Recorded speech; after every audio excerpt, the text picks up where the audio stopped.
Emotions are the thermometer of how we interact with the world. It really dictates, in many instances, how we are going to come back at that person who just talked to us. It dictates how we sleep. It dictates whether we are calm. It dictates whether we are animated. It dictates so much of our behavior. And it also has a profound impact on our metabolism. Hey, that's what we're talking about tonight. We're talking about emotions and how they impact what we do in terms of our health. Hey, I'm Dr. Dwain Woode. That's Wood with an E. The E stands for endocrinology. Here on the channel, I educate, I empower, and I encourage you to take charge of your health and your life, avoid complications, and go to the next level. And in this year, we are breaking free from the boundaries. We're breaking free from those shackles that prevent us from doing what we need to do to be healthy. We are presenting our best self. We're presenting our best health, and we're presenting our best plans for our life. We are living a limitless life. I'm talking to adults with type 2 diabetes who want to reverse their diabetes, who want to improve their metabolic health, get off of medications, and be healthy. If you're new to me, go ahead and put new in the comments because I would love to welcome you with a hand clap and let you know that I'm happy that you're here. If you do have questions, go ahead and drop those in the comments, drop those in the chat because we'd love to get to you and to say hello and answer those questions as we are going through this episode tonight. I see some of our community members that are already out there and saying hello. Glad that you are in this space. You guys know how we do what we do because I've got right off to my side here, I've got my Dexcom Clarity Report, and I've got my monitors, which let's go ahead and let's hop over there. Let's take a look at that right now. I thought I was going to do that. But let's hop over and let's take a quick look at those. Let's see, here we are. Whatever platform you are on, I am glad that you are here and that you are hanging out with us. So whether you are on LinkedIn or TikTok, not TikTok, if you're on LinkedIn or if you are on Twitch or Instagram, on YouTube, and then of course right here on and Facebook, and of course right here on YouTube. Glad that you are here as well. And just to let you know that we are currently in our series 100-Day Walk to Consistency, my 100-Day Walk to Consistency, which is a way of giving you a structured way of exercising, if you will, of taking some time on a daily basis to be healthy.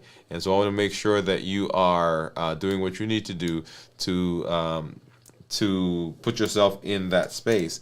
And let's see. Well, doesn't look like my monitor wants to come up. There we are. Okay.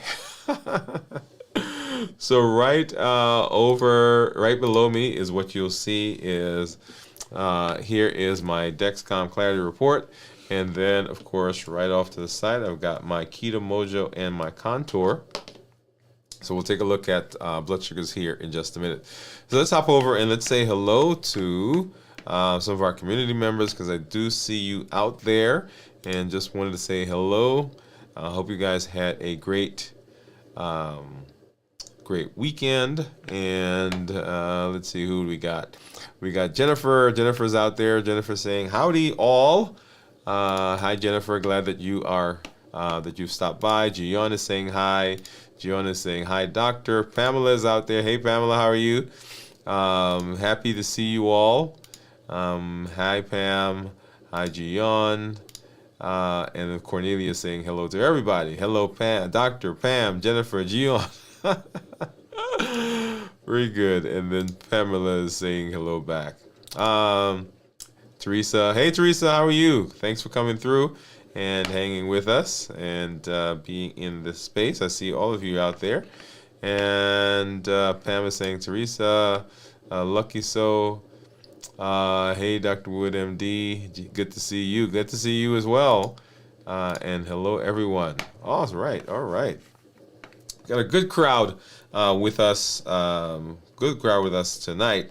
And so let's go ahead and let's take a look at blood sugars and actually, I think you were seeing all of those. Were you? Well, let's do this. Let's go back here. And let's start over. So Jennifer was saying hello. Jiyeon saying hi. Hi, doctor. Hello, Pam. Good to see you. Hi, Jiyeon and Jennifer. And then, of course, Cornelia saying hello to everyone. Pamela, Teresa, Jiyeon again. And then Lucky So is saying hi to everyone. There we go. All right. So I think we're caught up now because I don't think you were seeing that before. All right. So let's go ahead and let's take a look at some blood sugars. Let's start there and then we'll kind of hop over. So here is right now my Libre, and the Libre is showing that my blood sugar is 108. You'll see earlier in the day, right, and you probably can't see my mouse, but we'll look at it when we get over to my Dexcom Clarity. We had a potluck at work today that we organized a couple weeks ago, and so we had let's see, we had jerk chicken, we had jerk chicken pasta, we had fried chicken, we had green bean casserole, we had jalapeno cornbread, we had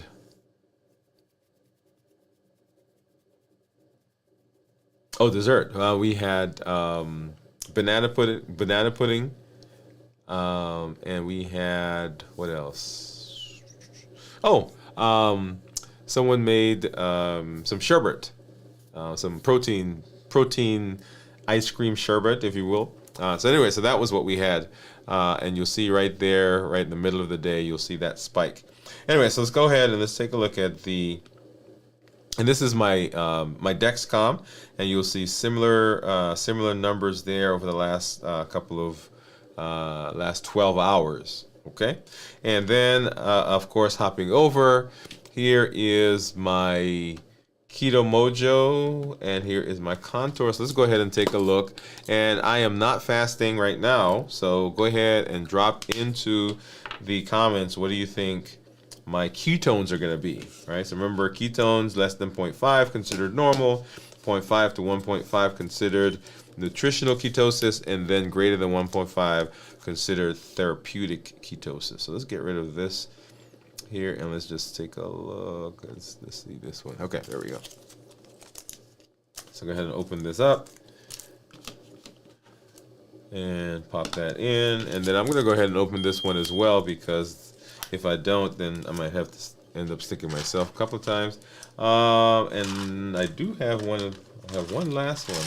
Do I have another one in there? So these are the Lancets I like, because I really just screw the top off and find the finger, and if I get a good poke, a good stick, then I usually get a pretty good drop of blood. I think this is gonna do it. Actually, it didn't hurt as much, so I'll see. Yeah, so it's a little. Okay, let's try that again. I wasn't. Ow. There we go. As soon as I said that, as I was saying, I wasn't going straight down, right? I was going kind of parallel to the skin, and that doesn't hurt as much, but it doesn't give you the drop of blood that you need. Okay, that was a pretty brisk flow, so that worked well. Okay, so Keto Mojo gives me both ketones and blood sugar, 112. Oh, look at that. Both of them are the same thing. And if I pop this over, you'll see right here, 106. Okay, so I'm going to go ahead and try to get another drop of blood. No, I got rid of it. Well, I think I may be able to get one more drop. Let's see. Did I do it quick enough? There we go. Yeah, there we go. I think my fingers keep slipping, and I keep wiping the drop of blood. Let's see. Let's get that. Okay, so got that started. All right, so go ahead and drop in what you think my ketones are going to be. And in the meantime, we're going to hop over and just start talking. All right. So we've talked over the last several weeks about metabolism. And what I presented was the limitless living inventory. So this was kind of the tool that we were using to assess where we are so that we can make decisions about what we need to improve, right? So limitless living inventory. And so the limitless inventory says that we will be looking at these various domains and deciding what do we need to do to make changes to be successful. Okay? Remember, limitless living says there's nothing outside of me, nothing inside of me that's going to prevent me from doing what I need to do to be successful. And so if that's the case, then I need to begin now assessing the things that are around me and things that are in me that could potentially cause a problem. Okay, and so that's limitless living. The limitless living inventory says I'm going to pinpoint these things, and then I'm going to start working on them. Remember, we went through, and you are taking each of the domains, and you're grading them 1 to 10. 1 being, oh, this needs a lot of work, and 10 being, okay, this is great. I don't have to do anything differently. Okay. And so then last week we talked about the domains, or 2 weeks ago we talked about the domains, and last week we came back and we specifically began talking about health, right? Physical health. We said that physical health was very important because the body, this body that we have, carries us into our life. It carries us into our success. So if we're going to be successful, we physically have to take care of the body. And so sleep, exercise, food, right, were some of the things that we talked about in terms of taking care of our physical body. So that's the physical. And tonight we're going to talk about the emotional, right? So what are those emotional things that we need to do? And when we talk about emotion, right, we want to understand, manage, and express our emotions. We want to understand, manage, and express our emotions. So today what we're doing is we're exploring that emotional health domain, right? So there are domains. We've talked about the physical. Tonight we're talking about the emotional domain in this episode. And so we're going to dive into understanding, managing, and expressing those emotions so that we can effectively cope. There it is.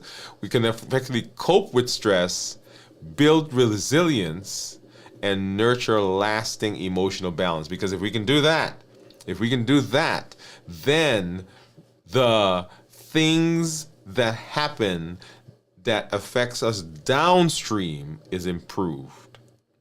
Okay? All right, and we'll come to that here in just a minute. So let's go ahead and let's set the stage. So our emotional health is really the cornerstone of our inner world. It influences how we react to stress, how we relate to other people, and ultimately how we live our lives. When we neglect that emotional part of ourselves, emotional well-being, if you will, then stress can become overwhelming, and our relationships may suffer, and our overall health can decline. So I want you to follow that progression, okay? So we said that dysfunctional, disordered metabolism is our issue. And so we're looking now, what are the things that will push us towards disordered metabolism?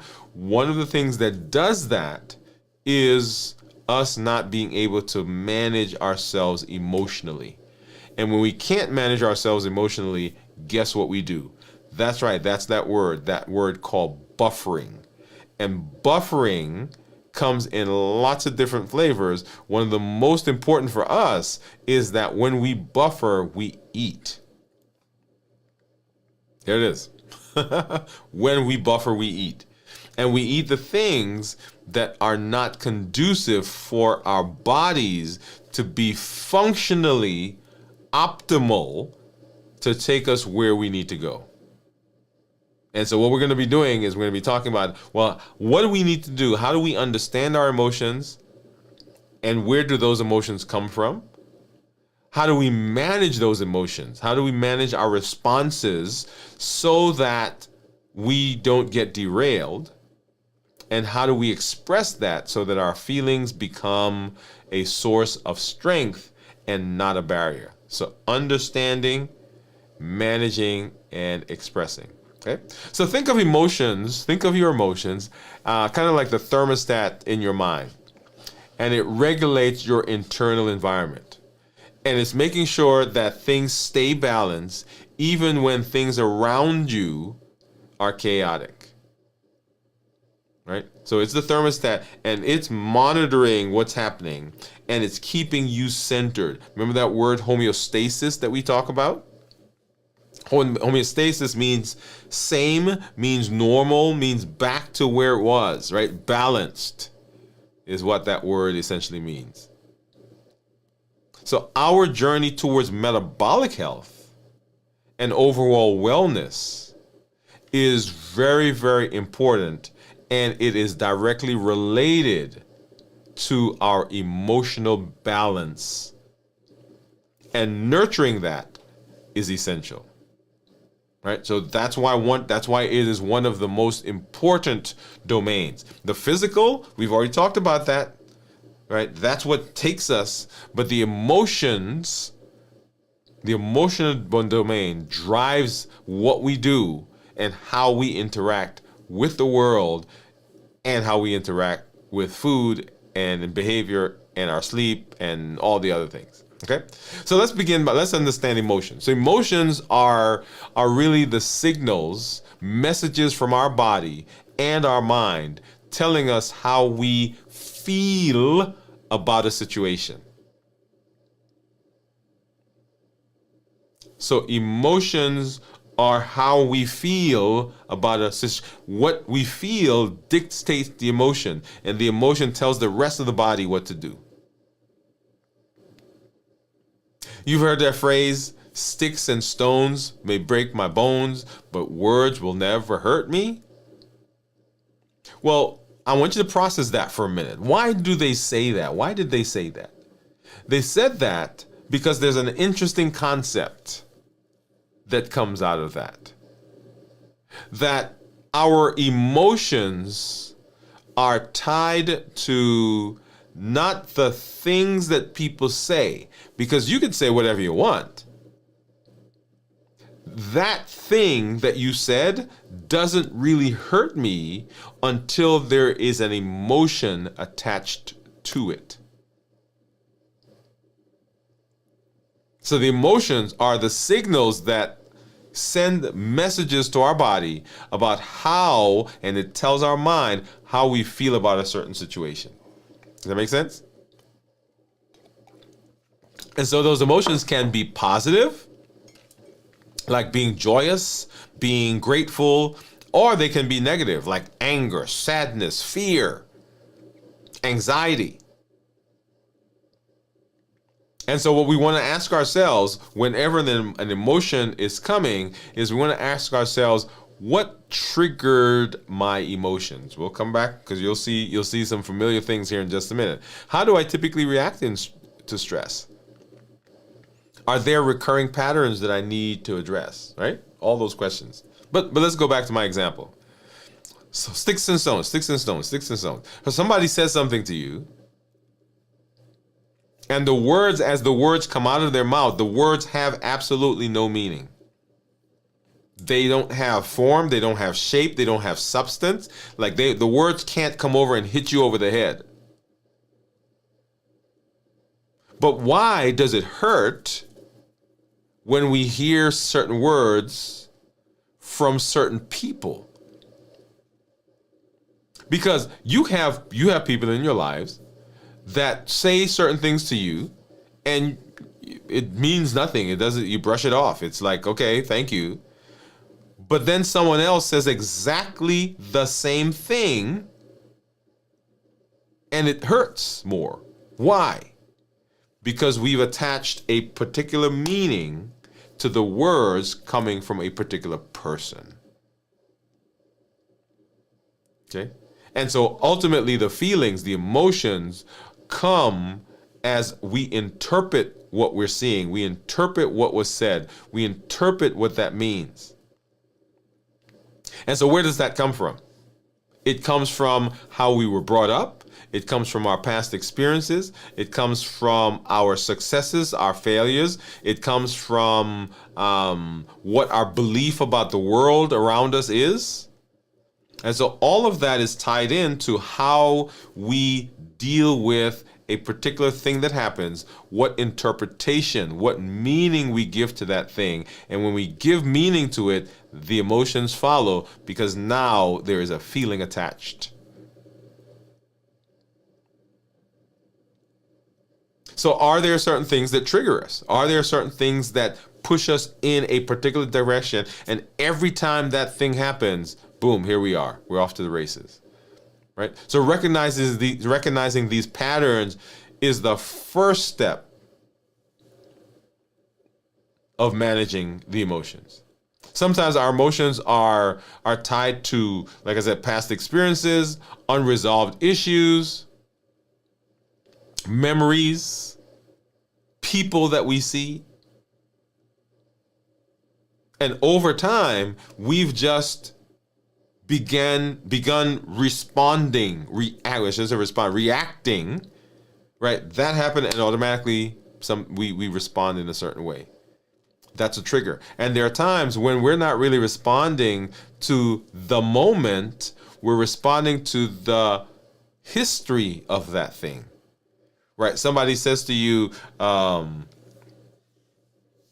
really don't like that. I really don't like how you walk. And you like go crazy, right? You blow up. And people are like, wait a minute. Why did he respond that way? Why did she respond that way? Because it really wasn't that big a deal. It's because they're not responding. You're not responding to what just happened, what someone just said. You're responding to the fact that for all of your life, or sometime in your past, or some person of significance said something similar to you, and you're not responding right now because somebody said that to you now. You're responding to the history.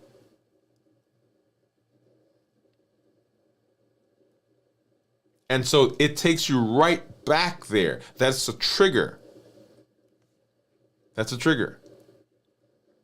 And so our behaviors come directly from our response and our feelings about a thing that happens. Does that make sense? Yep. We're gonna come to some interesting things here in just a minute. Okay. So once you understand your emotional triggers, the next thing is to manage your response in a healthy way. Manage your response in a healthy way. And here is where, right, some things that you've seen before come in. Right? So this is the COPE model. You guys remember the COPE model? We clarify, we observe, we execute. So we pause, clarify, observe, we pause, and we execute. So clarify says identify the trigger and how your body is reacting, how it's responding. So understanding that what I'm doing right now, and we're talking about emotional health, right? Understanding that what I'm doing right now, or how I'm feeling right now, is not the end all and be all. It is not right now that I am hungry, for example. It's that someone said something to me, it triggered me, and now I am behaving in a way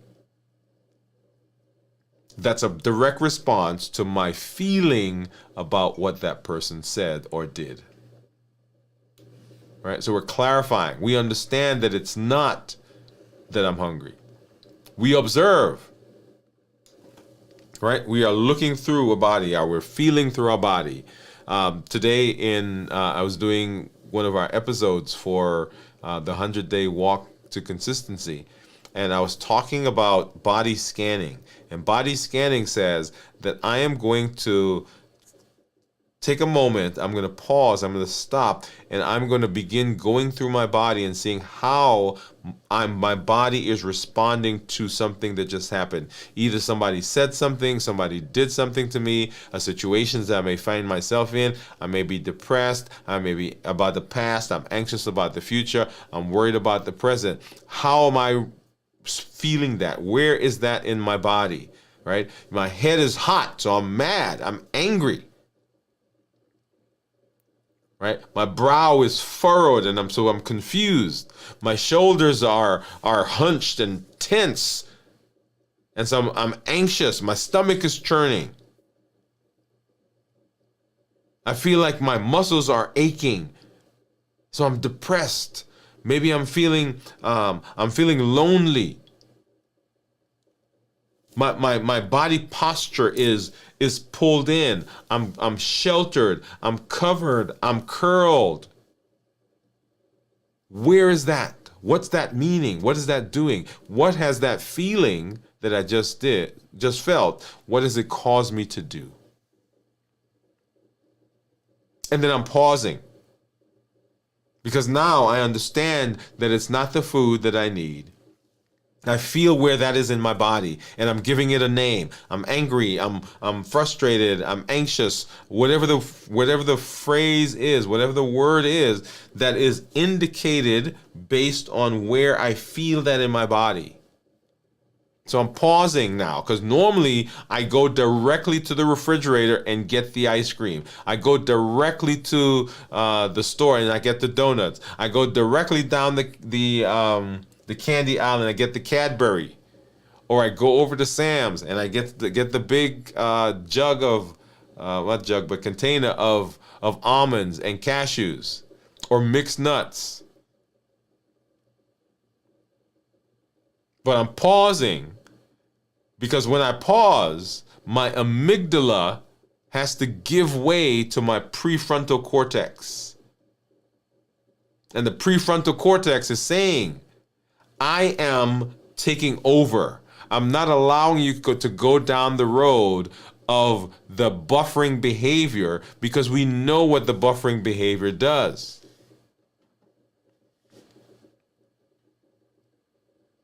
That's what the prefrontal cortex is saying. So I'm pausing. And because I've paused, because I've allowed my thinking brain to overtake my primitive brain, the survival brain, now I have the ability to execute something different than what I normally do.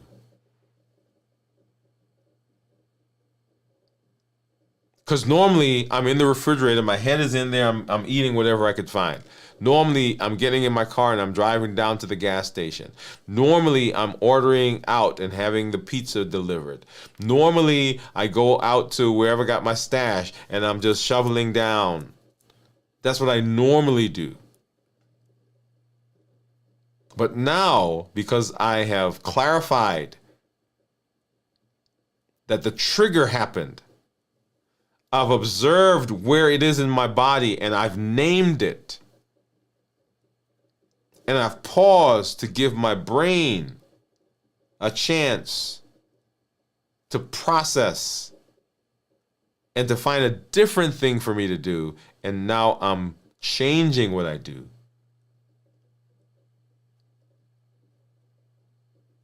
So the emotions. That is the cope model. That is how we are able to deal with those things that come up. Right? Because I'm going to tell you, and you understand, it's not always easy.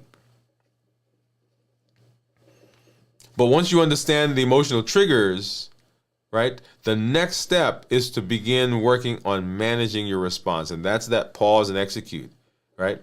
Managing it in a healthy way. And so here are some things that we can do. Some mindfulness and meditation. So in our armament, in our bag of tools, in our toolbox, we have mindfulness. So we need to practice mindfulness, which means I'm staying present. Oh, this is a good one. This is a good one. So I'm staying present, and I'm staying present, meaning that I am feeling the feelings that are right here. They're not always pleasant. Some of them are uncomfortable. But I'm getting comfortable being uncomfortable. I'm getting comfortable being uncomfortable. Because I know in order for me to deal with my emotions, in order for me to regulate my emotions, in order for me to not allow my emotions to derail my metabolism, I'm willing to stay in this moment right now and understand and feel.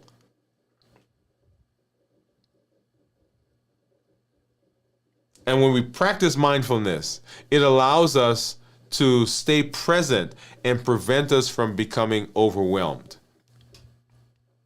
Prevent our emotions from taking over. Prevent the prefrontal cortex, prevent the amygdala from overshadowing the prefrontal cortex. This whole idea of amygdala hijacking, where the amygdala just responds or reacts because its job is to protect us.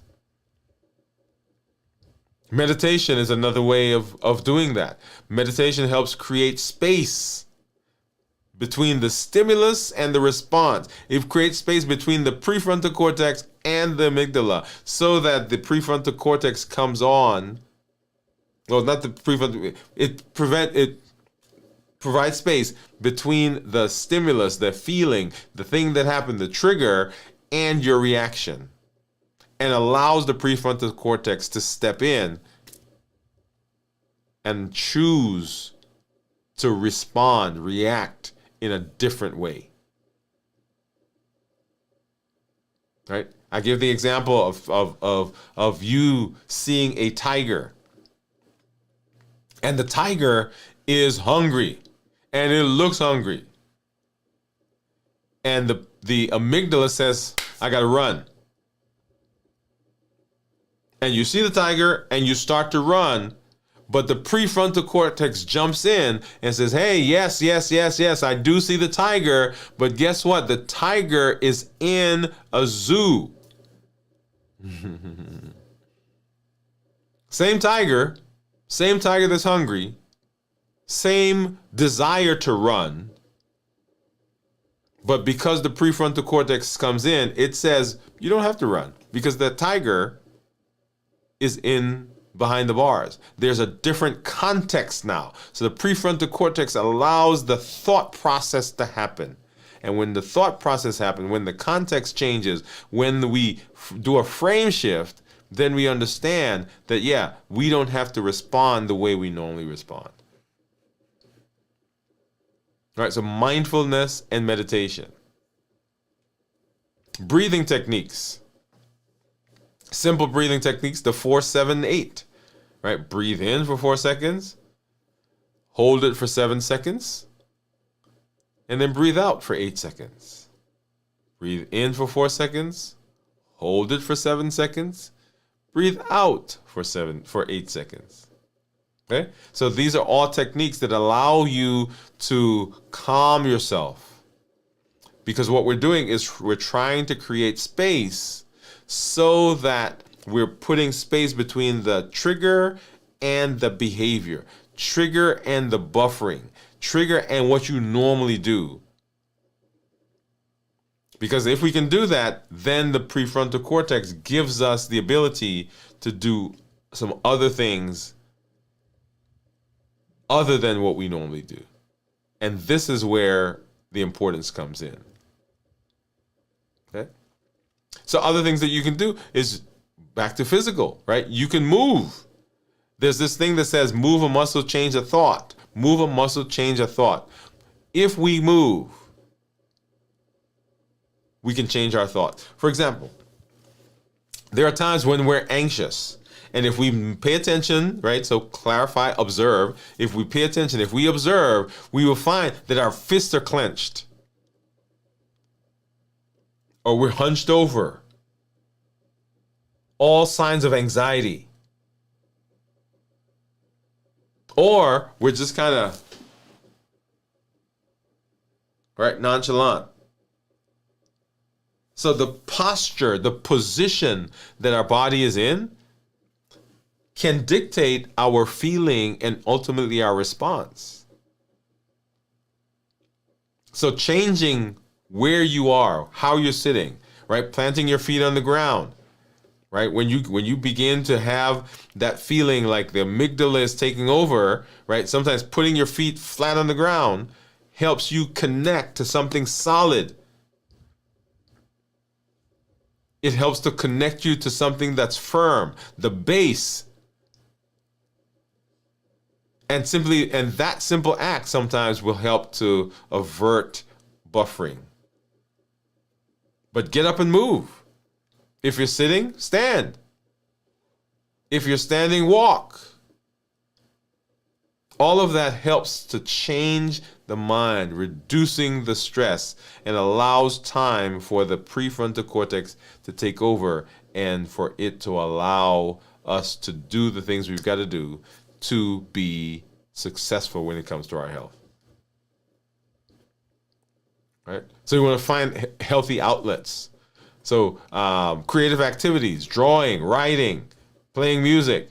I recently, well, you guys have seen my bass in, you guys have seen my bass back there, right? So recently I got my amp back out and I'm sitting here and I'm practicing, okay? So this is one that I bought. We lived in Birmingham when I bought that one. And I'm not sure, when did we get this one? And this is a 5-string. And so at night I'm sitting here and I am going through this. Right? Because I'm living a limitless life. I'm not allowing things from outside or inside to prevent me from doing what I need to do to be successful. So whatever you have to do, if you write, write. If you sing, sing. If you play an instrument, play an instrument. If you want to play an instrument, grab something. Sometimes talking to a trusted friend or a counselor. Get that back over there.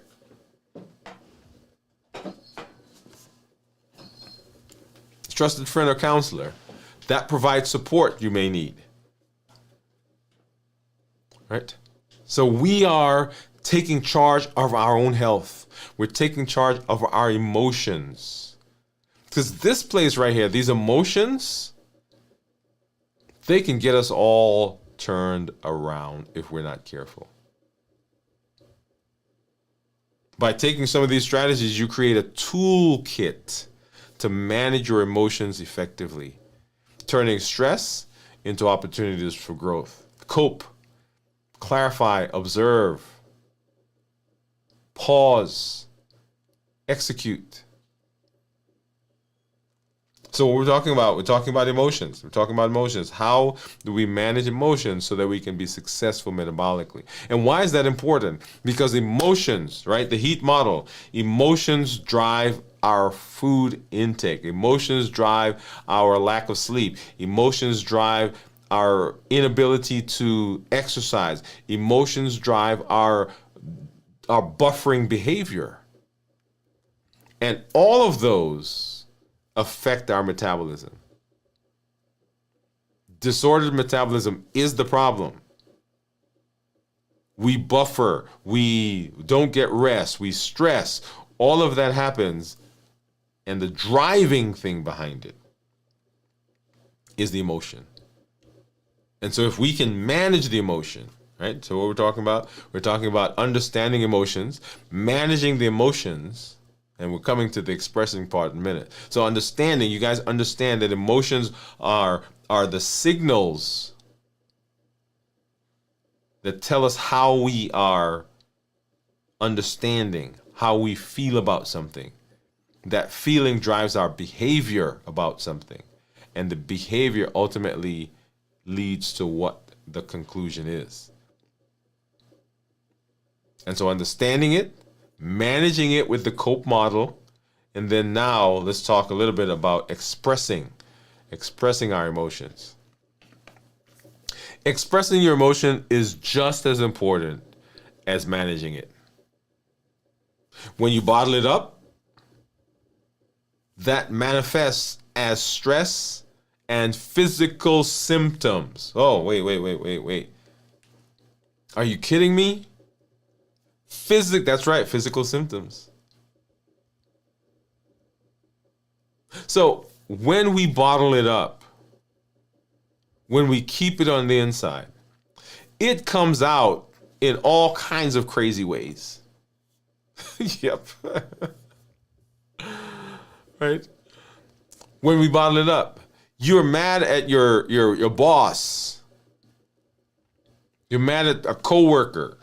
And because you kept it in, because you feel like I can't say anything to them, you come home, you yell at the wife, you throw the dog outside, you're in a bad mood all night. When you could have said at the job, hey, man, I can I talk to you for a minute? I appreciate that, you didn't like such and such. But when you said that, this is what I got from it. Address it. But when you don't, it comes out in all kinds of crazy ways. It comes out. It comes out in stress, high blood pressure. It comes out in stress, heart attack. It comes out in stress, stroke. It comes out in stress, buffering behaviors, eating. Why are you eating 5?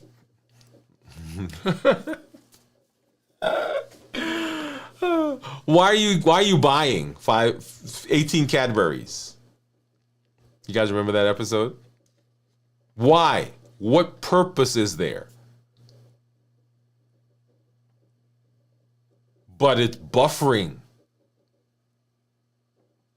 When we keep it in, it comes out in all kinds of crazy ways. Healthy expression involves communication. So remember, limitless living says, I'm not allowing anything to deter me from doing what I need to do to be successful. And part of that is understanding that I cannot keep it on the inside.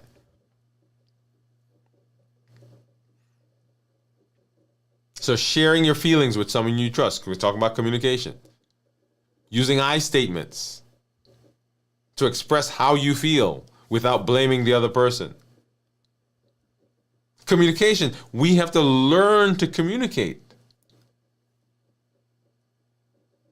That's another obstacle that can be in our path that prevents us from doing what we need to do to be successful. So communication. Right? Learn how to communicate, how to express yourself. Creative expressions. So channel your emotions through art, through music, like we just talked about, through writing. Some of you would be amazing writers simply because you're sharing the stuff that's on the inside. Find what resonates with you. What helps you release and process your feeling? What is it? And when you find that, do it. Allow yourself to be in that space. So building resilience means that every emotional challenge becomes a stepping stone. So what is emotional resilience? You guys remember what are those things called? The punching bags? You remember punching bags? Right? So let me get this out of the. Here we go. The punching bags, right? So it was I guess it wasn't called a punching bag. It was the little blow up doll, and it had sand at the bottom. And you get in there and you hit it, bam, and it would go down. and then pop back up, and you hit it again, bam, and it will go down, and then pop up, and you hit it again, bam, bam, bam, and it's going to go doof, doof, doof. But guess what? Boom, here it comes. So when I think about resilience, that's actually what comes to my mind. Because resilience says that I will go down, I can go down, but I'm not staying down. It says that the things around me can affect me, but I'm not staying down. You can talk about me, you can hurt me, you can ostracize me, but I'm not staying down. Instead, resilience says that I'm using that as a way to pop back up. There was a gal that I met years ago, and my wife and I talk about her. And I always say that she was perhaps the most resilient person that I had met, because nothing seemed to bother her. And my wife says, yeah, that is true, right? So it was almost like a duck, and you're pouring water on the duck, and it just rolls off the back. That was this gal. And it didn't matter what was going on. She was just resilient. And you know some people like that in your life, or you've seen them. It's like they're floating through life. Now, I'm not going to say they don't have problems. Yeah, everybody has some issues. But they seem to not be bogged down. They seem to be resilient. They pop back up. They pop back up. Pop back up. They pop back up. Things knock them down and they're back up again. And it's never about falling, right? Because we all will have moments. We all will have times when we fall. We all will have those moments when it didn't quite go the way we thought. We didn't quite have that experience. Our relationship is not quite the way it should be. Our weight is not where it should be. My blood sugar is not where it should be. My job is not where I should be. My health, there are some things I've done in my past that now are coming back in my life that's causing me problems. There are all those things that happen. But resilience says that I'm not allowing that to affect me because I'm popping back up. It's about bouncing back each time. And in fact, there's a, and I'm blanking on the cartoon now. There's a cartoon with that same the little pop-up man, and the character in the cartoon would hit it, and it would go down, and it would come up and come up stronger, and hit them, and they bang it, and they go down and come up, bam. Can you imagine what your life would be like if when that thing hits you, you come back with the same or even more resilience, more force to say, no, I'm not allowing this to affect me in that way. Before we wrap up, I'd love to hear from you. What's one strategy from today's episode that you're excited to try? Right? What's one strategy? You can post it in the chat. Of course, you can post it in the community. But I'd love to hear that. Emotional health is a journey, and every step that you take brings you that much closer to a life of balance, life of resilience, and a life of empowerment. So nurturing our inner world, right? That emotion. Remember, the emotion is the thermostat for our inner world. Nurturing the inner world lays the foundation for all other aspects of health. just like the body is the physical thing that carries us, the emotional health, the mental part of us, is the thing that allows us to interact with all areas of life in a healthy way. And if we can do that, then we can right the metabolism. If we don't do that, then the metabolism is always at the beck and call. It always is at the mercy of the emotions. You remember or you may have heard people say that you're only as strong as the weakest link. We cannot let the emotions be the weak link, because it drives us, it pushes us. And when it does that, we get pushed into disordered metabolism. And as we know, metabolism, disordered metabolism, metabolism that is out of focus, metabolism that is off balance, is the thing that drives our metabolic diseases and drives our disordered health.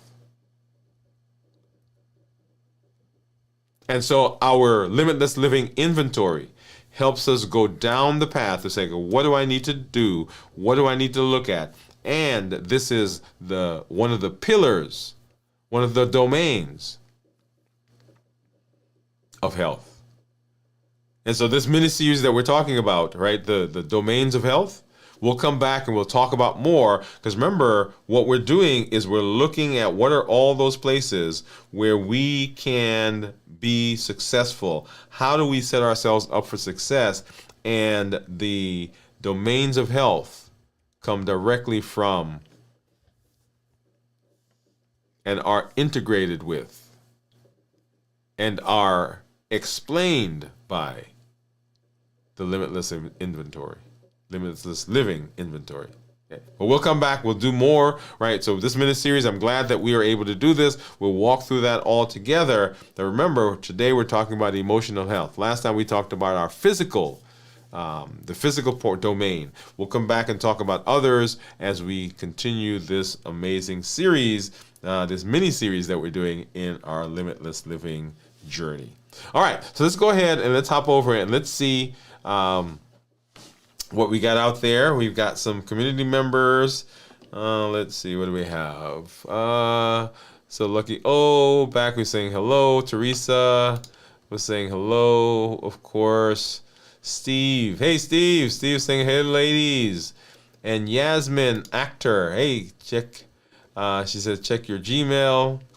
Jiyon says hi. Steve, Pamela saying hello. Cornelia saying hi, Steve. Teresa saying hi. Oh, Gianna is saying that she thinks my ketones are going to be 0.3, so we'll take a look at that in a minute. Teresa says 0.2. Jennifer says 0.2. And Steve says 0.1. Man, Steve, we went all the way down, huh? Cornelia says, I want to thank the community member that recently reminded us that to like the videos.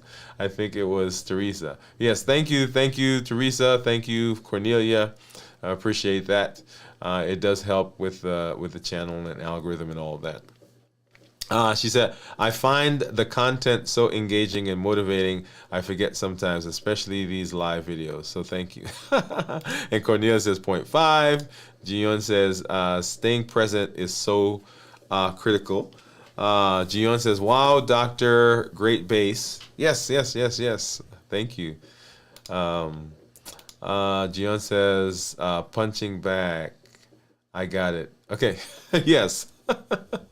I need to find one of those. I think I'm going to find if I have a little cartoon or a little animation of that, and I can show that whenever we talk about that. Gion says, I practice flow in life and know my emotional trigger. Very good. Emotional triggers are very, very important to know those. Cornelia says, to execute by making decisions that increase the vitality of my life as opposed to decisions that destroy it. Cornelia, I like that. I'm gonna steal that. I like that, Cornelia. Thank you. And then Gion says emotional health is so important, I think. Yes, yes, definitely. Very important. All right, so let's go ahead and let's take a look at let's do blood sugar. Let me do my report, and then we'll come and we'll take a look at the monitor. So here we are, and so you'll see there that according to this, my average blood sugar is 158 with a glucose management indicator of 7.1. Okay, and those are, as we've talked about before, we're going to see what my actual A1C is here coming up in maybe a couple weeks. I am in target 70% of the time. That's 70 to 180 is the target. And this GMI, glucose management indicator, is a surrogate, an estimate, if you will, of what my A1C would be if I got my blood work drawn. And so we're going to get that here in actually is it another week maybe? Because I think my appointment is in a couple of weeks. So probably this week. If I got to look at my calendar. But within the next few weeks, we'll be able to take a look at that. And then my average 158. If I look at my daily graphs, you'll see here. And so here is what the last day has been. Right? And then into Sunday and today. And so we're going to start our fast tomorrow, probably around 4 o'clock. Right? And so on Wednesday, going forward, about 4 o'clock is going to be our 24 hours. I'm trying to start those a little earlier so that when we do the show, that I'm actually fully in a 24-hour period. In the past, we've done a little later, and so when we do the show, we're like 18, 20 hours. But we'll see, right? It depends on how the day goes. Okay? All right. And then right now, my blood sugar is 102 according to my Libre. And what I want to do is go ahead and pull up my Keto Mojo app. Let's see. Let's get that up. And go ahead and grab. So here's my Keto Mojo meter. So let's go ahead and turn that on. Go ahead and get that synced. And we had several guesses. I think we had a 0.5, 0.3, 0.2, 0.2, 0.1 is what we have so far. So drum roll, please. Drum roll. And so blood sugar of 112. And let's see, who won? I think it was Steve. Yeah, Steve said 0.1. 0.1 ketones. Remember, when we talk about ketones that are less than 0.5 are considered normal. 0.5 to 1.5 considered nutritional ketosis, and then greater than 1.5 considered therapeutic ketosis. So we want, when we're looking at blood sugar, or we're looking at ketones, in terms of all the things we talk about, in terms of being in ketosis, autophagy, when we're fasting, we want to be in ketosis. For those of you who are eating ketogenic diets, all of those, we want ketones that are 0.5 or higher. Okay, 0.5 or higher. And so that's what you see there. If I look at the actual graphs, let's see. If I look at the actual graphs, you'll see, so the turquoise line, those are ketones. And the tan line, those are blood sugars. And you'll see as the blood sugar has gone up. So we started down here from 74 and got up to 111. And then, of course, here we are at 112.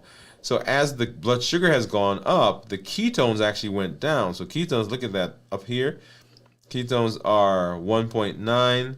And then they've dropped down to where we are right now at 0.1. So ketones and glucose, so ketones and insulin can't be in the same space. So if you have high blood sugars, then the body produces insulin to combat that. And when the insulin goes up, the ketones, of course, go down. So that's why you see on the screen, the ketones, the blood sugar went up, that tan line. And when the tan line went up, the ketones actually dropped. Okay, and that's what you're seeing there. And we'll come back and we'll do more looking at ketones, looking at glucose, looking at my monitors and my report as we get further into this week, as we do our fast. Everything that we do, I want to remind you, is based on our Triple E formula for success that says we educate, we empower, and we encourage. We educate with the shows, with the blogs, with the podcasts. We want to change your mindset. We want to provide a perspective of looking at something. If we are going to make changes, if we're going to be successful, then the place that it begins is in the real estate between our ears. Most of the things that we suffer with, most of the challenges, the battles that we fight, it's not out there. Most of the battles that we fight is right here. And it begins here. And so we educate. Every time we're educating, what we're doing is we're providing an understanding of a concept. We're providing a way of thinking of something. We're providing a perspective. We're talking about going from a fixed mindset to a growth mindset, a mindset that says that I can't do anything. I can't get better. I can't improve. What I have is all I have and all I can get. We're going from that mindset, which is fixed, to a mindset that is a growth mindset that says, no, I can improve. I can learn. I can move from where I am. I can be better. A growth mindset. We educate. We empower. We empower with all the tools that we're learning, with the domains that we just went through, the limitless living inventory, fasting when we do our shows, and we're learning about fasting, balanced bites.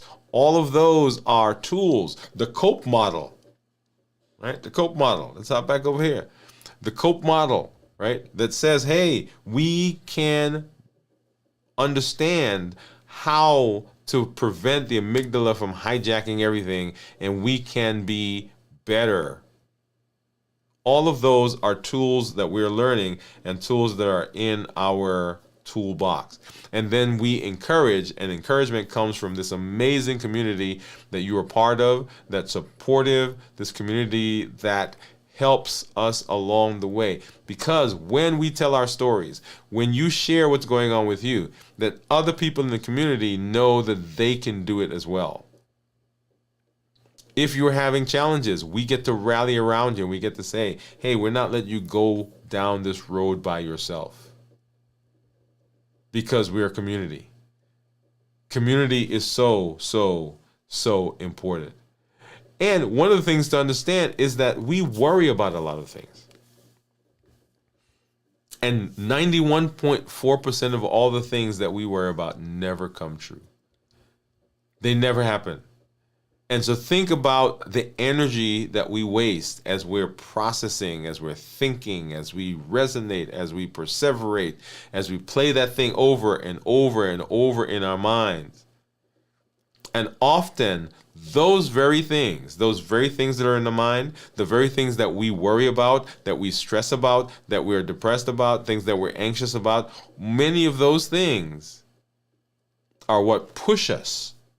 As we just talked about for emotions, those are things that push us in the direction of buffering. And so we want to understand that. And we want to begin putting the tools that we're learning in place to help us not have to worry about all of these 91.4% of things that don't come true. We will be back later this week as we do our check-ins and we do get into our fasting. On Saturday, we will have a video from the vault at 9 p.m. Central. And then on Sunday, This Week in Review. And then next week, we'll be right back here in the saddle as we continue our trek, our journey into limitless living as we do this mini-series on the domains of health. Make sure you join us right here on Dwain Woode MD Live. As I always say, I am excited when I get to spend some time with you. I'm excited to be in the space.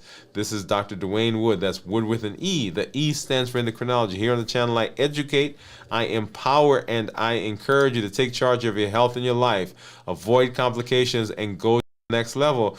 And this year, we're not allowing anything to prevent us from doing what we need to do. We're not allowing anything to prevent us from expanding. We're presenting our best self. We're presenting our best health, and we're presenting our best plans for our life, because we're living a limitless life. Limitless living says, nothing inside of me and nothing outside of me is going to prevent me from doing what I need to do to be successful. Make sure you join us. If you are one of our community members, go over to the community tab, and you should find the in just a minute. You should find the link there for our after the show. Look forward to seeing you over there. Have a great evening, everyone, and we'll see you at our next show. Good night.